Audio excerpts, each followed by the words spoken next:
நிறைய அனுமதி இல்லாம நாமக்கல் உங்களுக்கு தெரியும் நிறைய இருக்கு.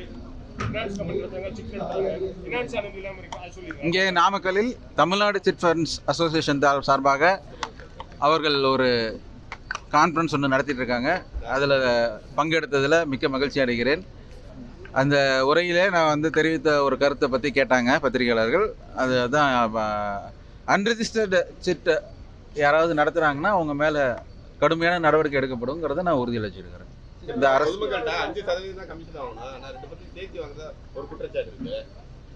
எந்த முறைகேடு நடந்தாலும் அதை எங்ககிட்ட கம்ப்ளைண்ட்டாக கொடுத்தா கண்டிப்பாக இந்த அரசு நடவடிக்கை எடுக்கும். மாண்புமிகு முதல்வர் அவர்கள் எல்லா துறையிலையும் எல்லா அடுக்குகளிலும் என்ன தப்பு நடந்தாலும் அவர்கள் மீது நடவடிக்கை எடுக்க வேண்டும் என்று உறுதியாக தெரிவித்திருக்கிறார். அதன்படி இந்த துறையிலும் முக்கியமாக சிட் நடத்தும் நிறுவனங்களில் ஏதாவது முறைகேடுகள் நடக்குதுன்னா கடுமையான நடவடிக்கை எடுக்கப்படும்.